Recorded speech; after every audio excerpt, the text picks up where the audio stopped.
Wale watoto wetu wanateseka hawako shule. Wale watu wetu wanateseka siku na mchana kwa sababu ya kukosa matibabu. Pesa yenu ndio hiyo William Ruto anachukua anapeleka katika kwa madhabahu. Na pia mimi niko na maswali kwa wale mapasta ambao wanapokea pesa kama hiyo. As a pastor, as a man of God, as a clergy, how do you feel ukipokea milioni 50 kutoka kwa rais ambaye ni mtapeli na wafuasi wako katika hiyo kanisa wanakosa matibabu?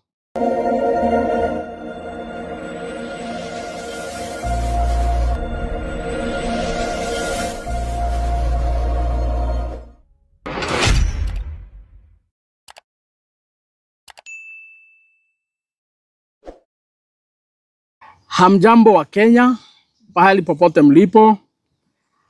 Ni mimi Isaac Mungai ama kijana msafi, youth leader wa chama cha DCP katika kaunti ya Kiambu. Na nimekuja hapa nikumbushe mtu ambaye anaitwa William.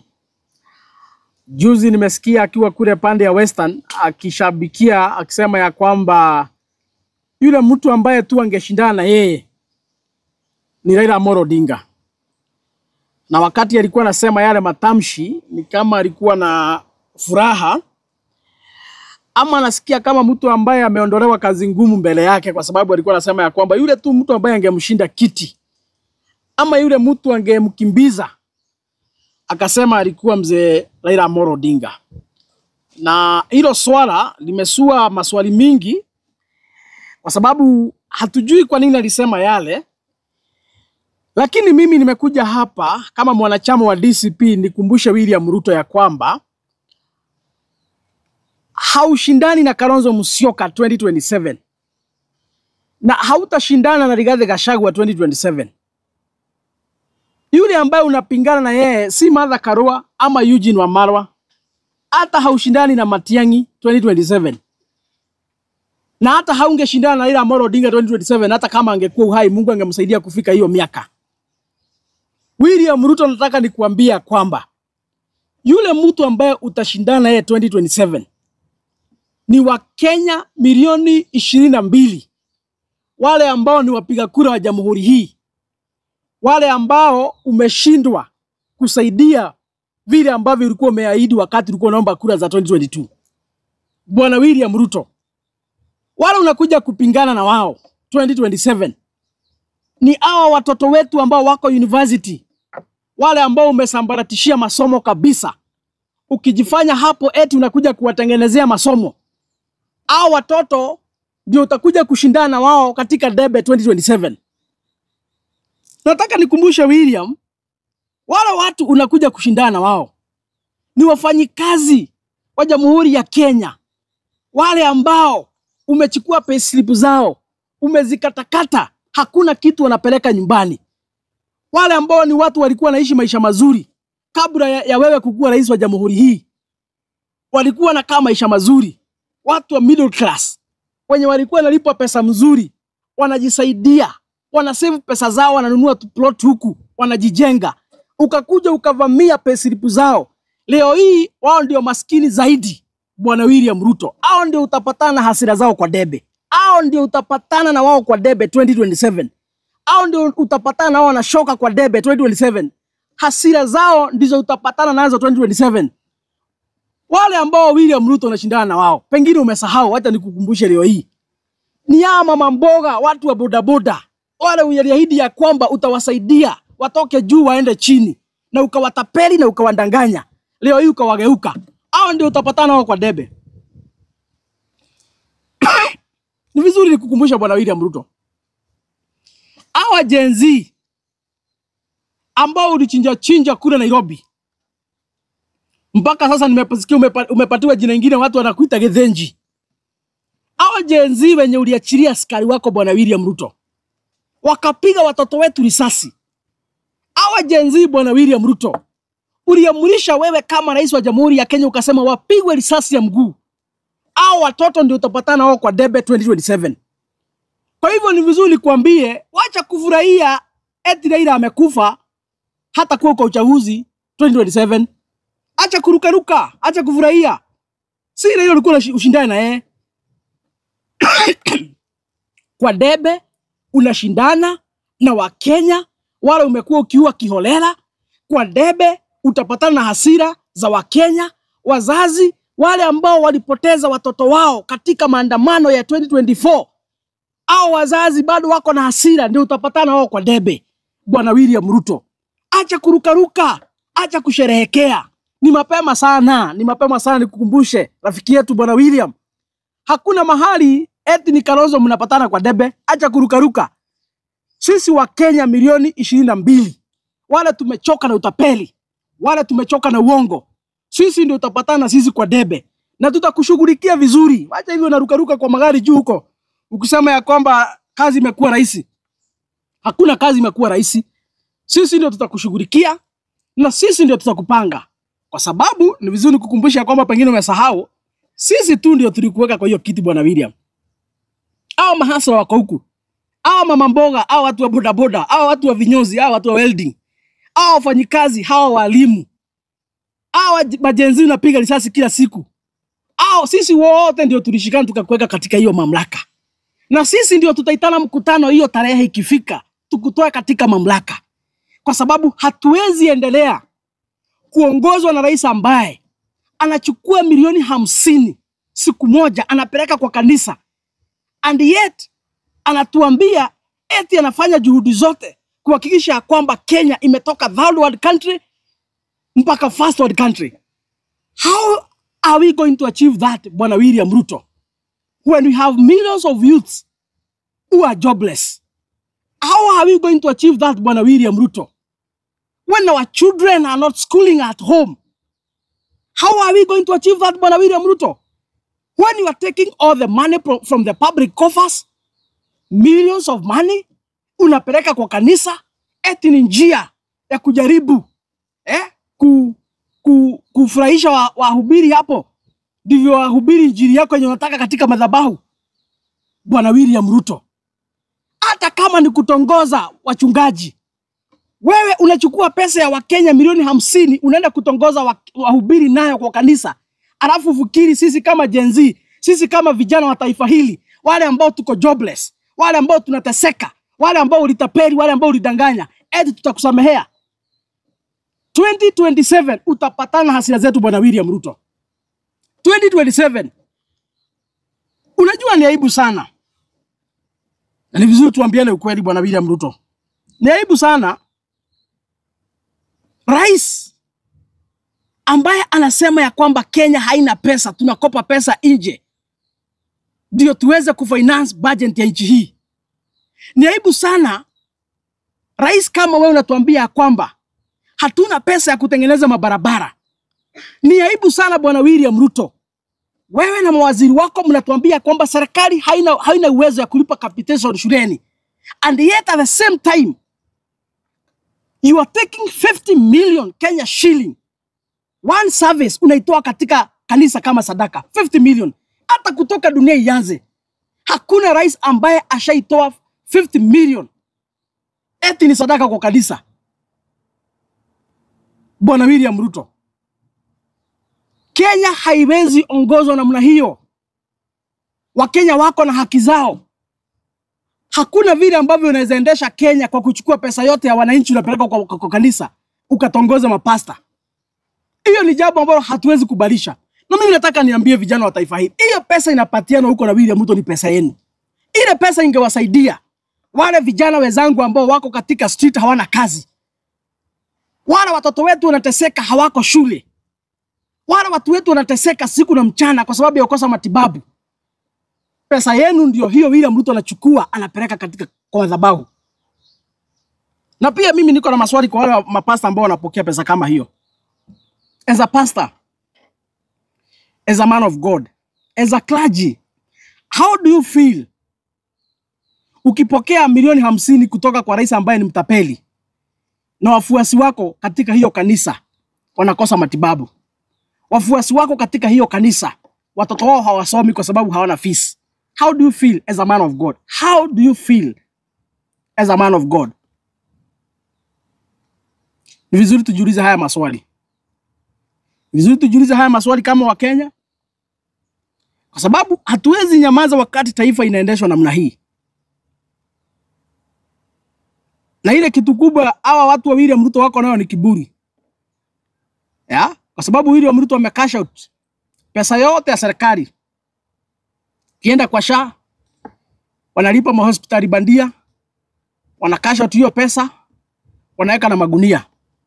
Sasa wale wafuasi wake kina Sudi, kina Faruku wamejawa na kiburi. Kazi yao ni kutembea huko kwa vichaka, vichochoro huko kwa vijiji wakitusi watu wale wengine.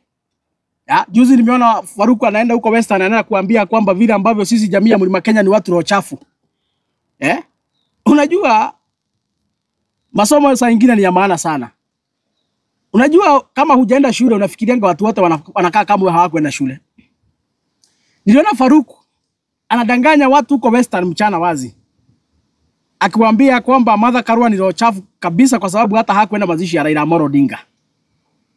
Faruku na akili yake alikuwa anafikiria wale wa mama hawakuona TV, hawajui ya kwamba eti Martha alikuwa kule Nyayo Stadium, eti alikuwa kule Bondo, alikuwa anafikiria wale wa mama hawana network.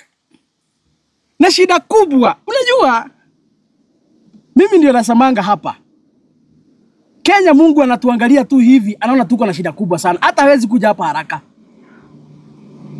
Hatuwezi kuwa na serikali inadanganya watu kama kondoo. Unajua William Ruto angeulizwa na watu wake, wangetaka hata Kenya tubadilishwe tukue ni kondoo na ngamia zinaongozwa tu watu ambao hawana wakili, hawajielewi. Ndio hii uongo yao iweze kupenetrate vizuri. Wewe unaenda kusimamisha wa mama unawaambia tu mambo ya uongo tu, mambo iko kwa TV, hadharani tu unawadanganya. Alafu tukikuja kuongea hivi muko na shida. Hii serikali ni serikali ya maconmen. Watu wote wamekuwa matapeli, kazi yao ni kudanganya Wakenya usiku na mchana. Na ndio maana nasema vijana wa taifa hili lazima msimame. Vijana wa taifa hili lazima mkatae kupatiwa hongo na hii serikali. Lazima mpiganie future yenu. Lazima mpiganie taifa lenu mpaka mhakikisha kwamba mmekomboa taifa kutoka kwa shimo ile ambayo William Ruto anaendelea kuichimbia. Hatuwezi ishi namna hii. Serikali ya kutapeli watu, serikali ya kudanganya watu kila siku, serikali ya kuchukua pesa ya umma inaenda kupatiana kama hongo. Vijana wa taifa hili msipoamuka, mkumbuke ya kwamba nyinyi ndio saa hii mnalea, nyinyi ndio saa hii mnasomesha, nyinyi saa hii ndio mnajaribu hata kuoa, ndio mnajaribu kusimamisha ndoa. Saa hii nyinyi ndio mnahangaika sana kwa street mkiwa jobless. Wazazi wenu hawana nguvu, miaka yao imeisha, wao wamelea, wamezaa, wamesomesha, wamebakisha tu Mungu wachukue waende. Nyinyi ndio mko na nguvu na nyinyi ndio mnabaki hapa. Na nyinyi ndio mtahangaika pakubwa. Nyinyi ndio mtateseka pakubwa. Na ndio maana wasihi vijana wenzangu katika taifa hili, mkubali tusimame, mkubali tushikane, tuongee katika lugha moja. Tukomboe taifa letu kutoka katika mikono ya magaidi. Tukomboe taifa letu kutoka katika hii mikono ya hao matapeli bana. Hauwezi tuambia hakuna pesa ya masomo alafu unachukua pesa unaenda kupatia watu hongo huko kwa madhabahu. Hiyo ni kitu ambacho hatuwezi kubali. Kwa hivyo niambie wa Kenya na niambie hasa vijana wenzangu, kama vile ambavyo Rais mstaafu Uhuru Kenyatta amewaambia juzi, msiposimama, msipoongea kwa sauti na mkatae kunyamazishwa, ili taifa litaingia kwa shimo. Na likiingia kwa shimo, nyinyi ndio mtakuja kutaabika zaidi. Nyinyi ndio mtateseka zaidi. Kwa sababu nyinyi ndio wachanga, nyinyi saa hii ndio mnajaribu kulea. Ndio mnajaribu kusimamisha ndoa, ndio mnajaribu kutafuta kazi, ndio mnajaribu kutafuta ajira. Nyinyi saa hii ndio mnajaribu kusimamisha biashara ndogo hapa muweze kujilea. Taifa likiingia kwa shimo, hata nyinyi ndio mtakuwa wa kwanza kuzama. Kwa hivyo najua William Ruto amejipanga vizuri. Pesa yako na mingi na magunia ameweka. Na najua mnajua mashida ni mingi. Najua mnateseka. Lakini nawasihi vijana wenzangu tafadhali, msikubali kukula hongo ya William Ruto. Msikubali kutapeliwa na ile pesa. Msahau ya kwamba tuko na mission ya kukomboa taifa 2027. Hata akileta pesa mingi na namna gani zile ambazo ameiba, msikubali kuingia katika mtego wake. Na mkiona anajipiga kifua katika raia akiwa juu ya gari, ile kitu inafanya William Ruto ajipige kifua ni kwa sababu anajua ameweka pesa ya kutosha kwa magunia ya kuja kuletea nyinyi ndio mpigie kura tena 2027. Hiyo mnafahamu katae. Na wale IEBC ambao wamechaguliwa tuwapatie ilani ya mapema. Tuambie ya kwamba hata kama William Ruto atawaletea pesa na trailer, ndio muende huko muweze kukoroga maneno eti mtangaze yeye ameshinda. Tunataka tuambie vijana wa taifa hili, sisi ndio tutasimamia uchaguzi 2027 in the polling stations, in the constituency tallying centers and also in the bomas. Sisi ndio tutasimamia uchaguzi wa urais katika Kenya hii. Sisi kama vijana wa taifa hili, vile ambavyo tuliandamana mwaka uliopita kwa sababu ya finance bill, ndivyo tutaandamana katika polling stations kuhakikisha kwamba tumelinda kura zetu kama wa Kenya mpaka zihesabiwe, mpaka zijumuishwe, mpaka rais atangazwe. Tuhakikisha kwamba William Ruto tumeweka yeye kwa hurubaru zake, tumefikisha hata kama ni Kinongi, tuache kama anaelekea kule Sugoi, kwa sababu hatuwezi endelea na mchezo kama hii wakati nchi inaendelea kuzama. Ni hayo tu kwa leo, sina mengi, lakini niambie William Ruto ya kwamba ni vizuri upatie jamii yetu heshima. Hiyo mambo ya kutuma huyo jamaa wa class 2 anaenda kutusi watu wetu, hiyo ni kitu ambacho hatutakubali. Hiyo ni kitu ambacho hatutakubali. Vita, kuchochea vita baina ya makabila, hiyo ni kitu hatutakubali kama vijana wa taifa hili.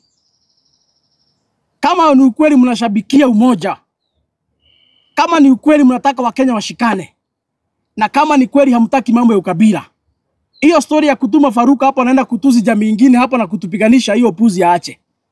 Lakini hatutakubali kamwe. Na hiyo tunajua ndio plan yenu. Kwa sababu siku mlifukuza Rigathi Gachagua mlikuwa mnafikiria kwamba jamii ya Mlima Kenya itakuwa isolated by other communities.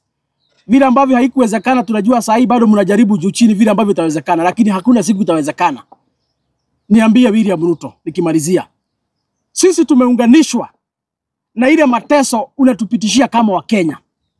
Sisi tumeunganishwa na ile taabu tunapitia kila siku kama wa Kenya kwa sababu ya ukora yako, kwa sababu ya utapeli yako. Sisi tumeunganishwa na ile uongo yote umetudanganya kutoka 2022. Sisi tumeunganishwa na yale mashida unafanya tupitie kama taifa wakati nachukua pesa ya umma unapeleka katika madhabahu. Uongozi yako mbaya ya uongo imesikanisha wa Kenya. Uongozi yako mbaya ya kusema vijana wapigwe risasi za mguu imeunganisha sisi kama wa Kenya. Na ndio maana naambia watu wa kule Bere North, watu wa kule Malava, na watu wa kule Kilifi, kule tunafanya by elections, nataka niwaambie uchaguzi ambao tunaingia, either ni uchaguzi mdogo ama ni uchaguzi mkubwa wa 2027, makabila itakuwa makabila mawili. Kabila ya kwanza ni hawa ambao wanasema tutam, wale ambao ndio wametapedi Kenya, wale ambao ndio waliua watoto wetu, wale ndio ambao wanapora pesa yetu wanapeleka katika kanisa, wale ambao kazi yao ni kudanganya wa Kenya wakiamuka, wale ambao ndio wenye kuangusha uchumi ya Kenya, wale ambao wameshindwa kurekebisha, wameharibu kila kitu. Hiyo ndio ile kabila ya kwanza. Kabila ya pili ni sisi ambao ni Wakenya wazalendo, wale ambao tunasema lazima ikuwe one term, wale ambao tunatetea haki na ukweli na demokrasia katika nchi hii, wale ambao tunasema ya kwamba nchi inafaa kutengenezwa na Wakenya hawafai kudanganywa na Wakenya hawafai kuliwa. Kwa hivyo wale wako kule Bere North, mkiona mtu wa tutam, mjue anawakilisha magaidi, mjue huyo anawakilisha watapeli, mjue huyo anawakilisha wale wauaji ambao waliua watoto wetu, mjue huyo anawakilisha wale watu walisema watoto wetu wapigwe risasi za mguu. Mkiona mtu wa tutam anasimama kitu huko mbele, mjue huyo anawakilisha hao magaidi wanachukua pesa yenu ya ushuru wanapeleka katika madhabahu kuhonga mapasta nayo. Mkiona mtu wa tutam, mjue huyo ni agent ya wale watu ambao ndio wameharibu nchi. Mjue huyo ndiye agent ametumwa na wale watu ambao wanapitisha sheria mbovu za kujaribu kunyamazisha vijana. Mkiona mtu wa tutam anywhere, either Kilifi ama kule Malava ama kule Bere North, mjue huyo anawakilisha kabila ya kupitisha sheria mbovu kule bungeni, sheria za kunyamazisha wa Kenya, sheria za kunyamazisha vijana, sheria za kuhakikisha kwamba sisi kama wa Kenya tumenyimwa demokrasia na haki zetu. Msikubali kuanguka katika hiyo mtego. Kama kuna swali tutachukua moja, kama kuna swali tutamatishia hapo. Nafikiria kwamba tumewapatia ujumbe na hiyo ujumbe wafikie. Na hakuna siku kamwe tutanyamazishwa kama vijana wa taifa hili. Mambo ya kuongea ukweli tutazidi kuongea. Na mambo ya kukosoa serikali, hiyo ni jukumu letu kikatiba kama Wakenya wa taifa hili. Lazima tutaendelea kurekebisha na kukosoa serikali. Mahali ambapo wanafanya ile mambo ambayo haistahili, mahali ambapo wanafanya kinyume na yale mambo ambayo walituahidi, lazima tutawaambia, wapende wasipende. Kwa hivyo basi ni hayo tu. Kama kuna swali tutamatishia hapo. Mungu awabariki, Mungu awalinde, na pia Mungu abariki taifa letu la Kenya. Asanteni sana.